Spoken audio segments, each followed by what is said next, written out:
फिर से रिवाइज कर दे रहा हूँ। इलस्ट्रेशन 25 है, उसमें बोला प्रोसेस 1 अकाउंट बनाओ, प्रोसेस 2 अकाउंट बनाओ, प्रोसेस 3 अकाउंट बनाओ। 3 प्रोसेस बनाने के लिए बोला। तो प्रोसेस 1 में क्या दिया था? यूनिट इंट्रोड्यूस 1000 यूनिट, कितना करके? 6 करके। कितना हो गया? 6000। मटेरियल दिया है 5200, डायरेक्ट वेजेस दिया है 4000। और फैक्ट्री का ओवरहेड क्या बोला? फैक्ट्री ओवरहेड बोला आपका डायरेक्ट वेजेस का 100%, तो 4000 का 100% 4000। टोटल कितना निकल रहा है? 19200। ठीक है, 1000 यूनिट डाले थे, नॉर्मल लॉस से 5%, 50। 1000 में से जब 50 कटेगा तो कितना बचेगा? 950। और अब क्वेश्चन में दिया है कि 950 यूनिट हमारा आउटपुट निकला है। इसका मतलब 1000 यूनिट में से नॉर्मल लॉस 50 जाने से 950 निकलना चाहिए था, 950 निकला है। तो कोई अब नॉर्मल लॉस नहीं है, कोई अब नॉर्मल गेन नहीं है। ठीक है, अब रेट कैसे फाइनल होगा? टोटल निकाले 19200, इसमें से स्क्रैप का 200 रुपया माइनस कर दिए। टोटल कितना निकाले? 19200। उसमें स्क्रैप का कितना माइनस किए? 200, तो कितना निकला टोटल? 19000। और टोटल यूनिट कितना इंट्रोड्यूस किए थे? 1000। उसमें नॉर्मल लॉस का कितना माइनस किए? 50, तो 950 यूनिट नीचे में डिवाइड किए, तो कितना निकला? 20 रुपीज। वही 20 रुपीज के हिसाब से ये लग गया है 19000। टोटल लिख दो 19200। ठीक है, अब प्रोसेस 2 का जो है डाटा कहां पर ट्रांसफर होगा? प्रोसेस 1 का डाटा कहां ट्रांसफर होगा? प्रोसेस 2 में जाएगा। तो प्रोसेस 1 का जो भी डाटा था 950 तो आउटपुट निकला 19000 का, वो यहाँ पर ट्रांसफर कर दिया। फिर मटेरियल डाला, वेजेस डाला, फैक्ट्री ओवरहेड डाला, सेम प्रोसेस में वेजेस का 100%। टोटल 34,960। ठीक है, कितना यूनिट इंट्रोड्यूस किए थे? 950।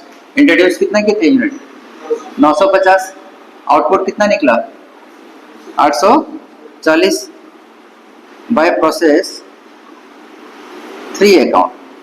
आउटपुट निकला 840।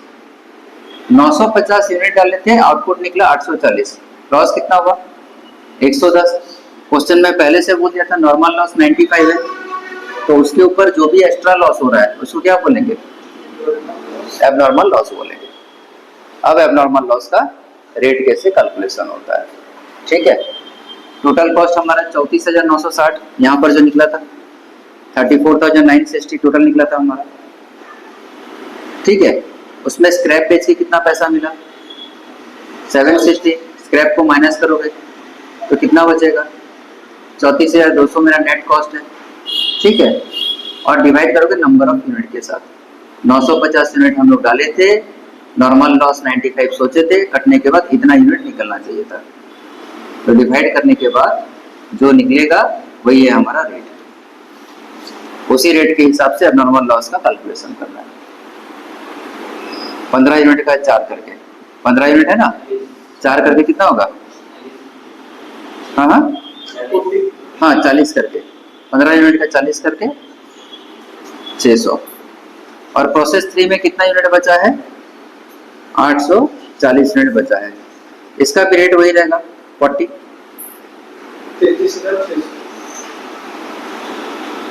अब दोनों तरफ चेक कर लो टाली हो रहा है कि नहीं।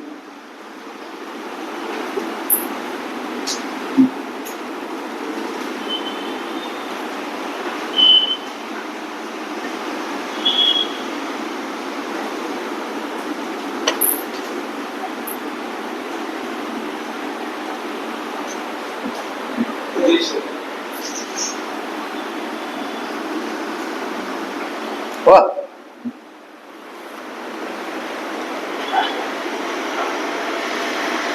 तो वर्किंग नोट 1 से आप लोग कितना का एबनॉर्मल लॉस या एबनॉर्मल गेन हुआ निकालोगे, और नीचे में फिर क्या निकालोगे?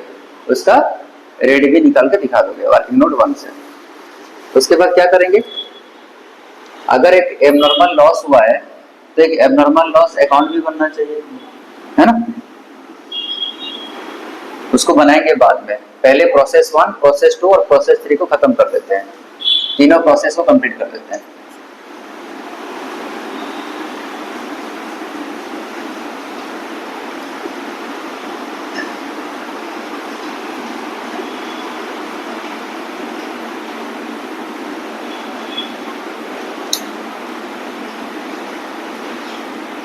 Process 3 account.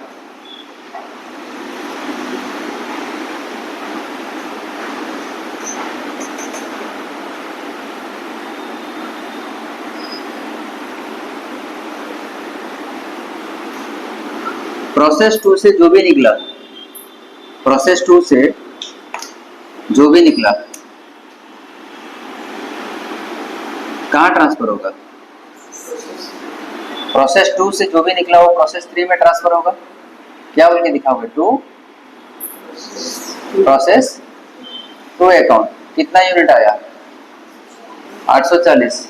उसका रेट 34,000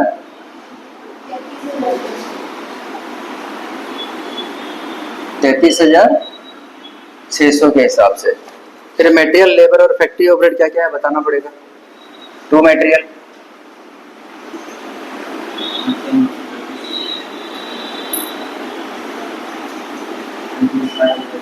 2 डायरेक्ट वेजेस, और जितना डायरेक्ट वेजेस है उतना फैक्ट्री ओवरहेड है। हुआ?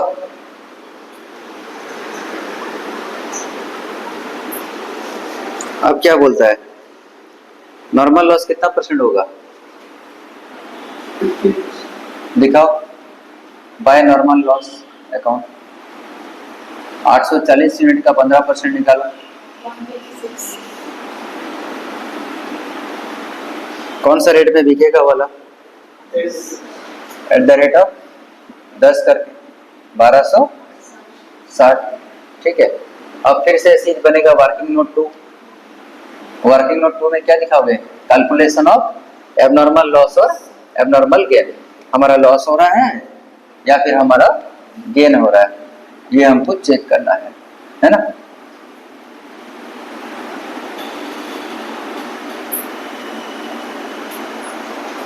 सबसे पहले ये बताओ इनपुट कितना था और आउटपुट कितना निकला? 750। लॉस कितना का दिखा रहा है? 90। यस और नो? 840 में से 750 अगर निकलता है तो 90 का लॉस दिखा रहा है। पर यहाँ हमारा नॉर्मल लॉस कितना दिखा रहा है? 126। लेकिन एक्चुअल लॉस कितना दिखा रहा है? 90। एक्चुअल लॉस तो कम है ना। 126 यूनिट डैमेज होना चाहिए था, 90 यूनिट डैमेज हुआ। इसका मतलब यहाँ पर एबनॉर्मल क्या निकल रहा है? एबनॉर्मल गेन कितना? 36 यूनिट निकल रहा है। अब उसका रेट निकालेंगे। रेट कैसे निकालते हैं? सबसे पहले इसका टोटल कॉस्ट करो। हाँ, 524। नॉर्मल लॉस का रेट क्या है बताओ, उसको माइनस करो। 54,264। ठीक है। अच्छा, कितना यूनिट आप इंट्रोड्यूस किए थे? नॉर्मली कितना लॉस होना चाहिए था? 15%, मतलब 126। 840 से 126 माइनस कर दो। 714 यूनिट निकलना चाहिए था। डिवाइड करके बताओ कितना निकल रहा है रेट? हाँ, 76 निकल रहा है ना क्या? ये रुपीस है। अच्छा, इसका टोटल तुम लोग बताए 55,524 है ना। To abnormal gain account. कितना यूनिट एबनॉर्मल गेन निकला था? कौन सा रेट के हिसाब से? कितना हो रहा है?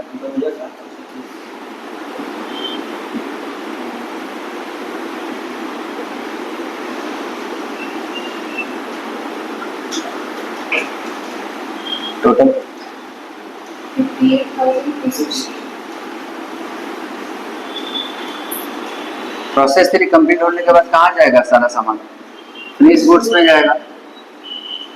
टोटल 876 में से 126 माइनस करने से कितना निकलेगा?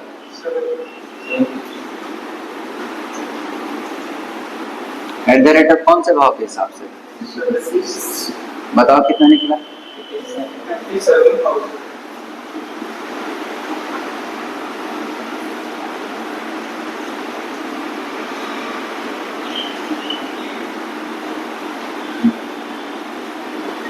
वाह,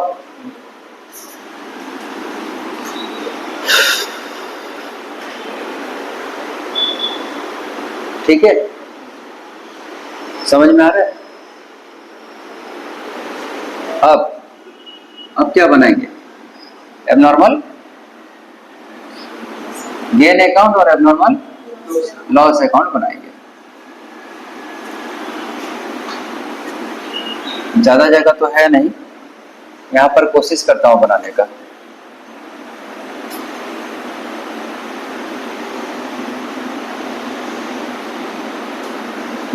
ये वाला बना देता हूं पहले। हुआ, ये कौन सा अकाउंट है? Abnormal gain account. प्रोसेस 3 का कौन सा साइड में एबनॉर्मल गेन लिखा हुआ है? डेबिट साइड में लिखा हुआ है, नहीं क्या? तो एबनॉर्मल गेन का किस साइड में जाएगा? कौन सा प्रोसेस? Process 3 account. कितना यूनिट? कौन से रेट पे? 2736।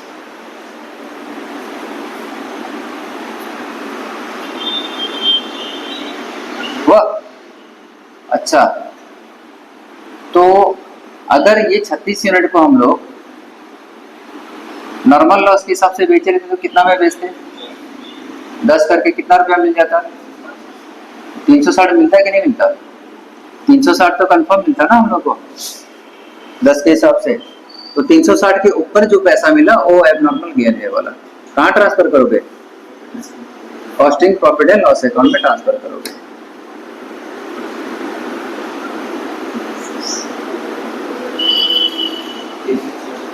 हाँ हाँ,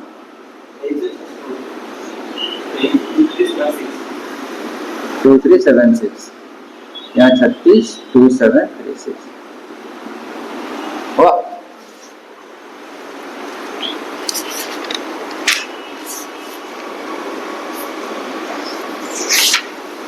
इसमें नहीं दिया।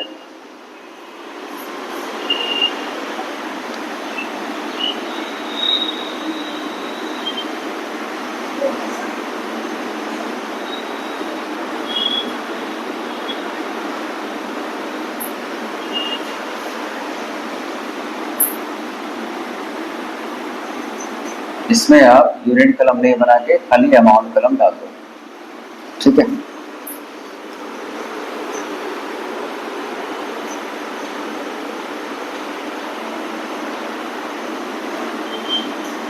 नहीं, यूनिट कलम नहीं बनाने से गड़बड़ हो जाएगा। इसको 40 करके दिखाने से तो अलग हो जाएगा ना। ये सॉरी 36 यूनिट है ना, 36, ठीक है।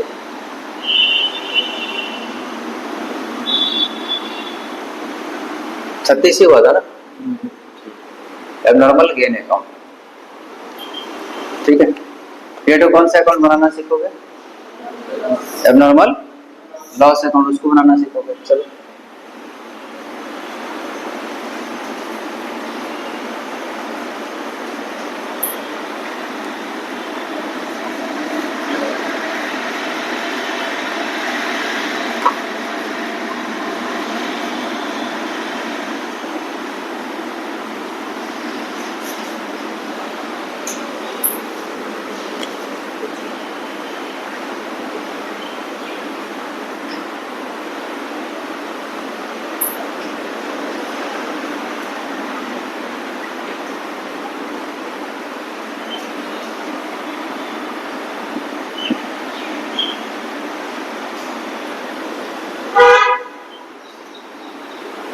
एबनॉर्मल लॉस किस साइड में था? प्रोसेस 2 का। तो यहां से किस साइड में जाएगा? तो प्रोसेस 2, प्रोसेस 2 से फिर एबनॉर्मल लॉस हुआ। 15 यूनिट लॉस हुआ ना। कौन सा रेट पे? कितना हुआ? लेकिन ये जो लॉस हुआ इसको तो स्क्रैप के हिसाब से बेच सकते हो ना। तुम सोचे थे 95 यूनिट डैमेज होगा, 8 रुपया करके बेच देंगे, और 15 यूनिट डैमेज हो गया तो उसको भी तो बेच सकते हो ना स्क्रैप के हिसाब से। बाय कैश स्क्रैप के हिसाब से बेच दो 15 यूनिट को, कौन से भाव पे? 120 रुपए तो मिल ही जाएगा, नहीं मिलेगा? 600 का चीज को 120 में तो बेच ही सकते हो ना। लॉस कितना हुआ? वाला कहाँ ट्रांसफर होगा? Costing profit and loss account में। समझे ना? बता दे रहा हूं फिर से। 950 यूनिट में आप सोचे थे कि 95 यूनिट डैमेज हो जाएगा, तो उसको 8 रुपया के हिसाब से स्क्रैप करके बेच देंगे, करेक्ट? लेकिन डैमेज और 15 यूनिट ज्यादा निकला, तो वो भी तो स्क्रैप के हिसाब से बिक्री हो सकता है ना, और वहां से भी तो 120 रुपया मिल जाएगा ना। तो आपका लॉस 600 नहीं हो रहा है, 600 में तो 120 रिकवर हो गया ना, तो बाकी जो नेट हुआ ना ये वाला आपका लॉस हुआ, और कॉस्टिंग प्रॉफिट लॉस अकाउंट में ट्रांसफर हो जाएगा। ठीक है।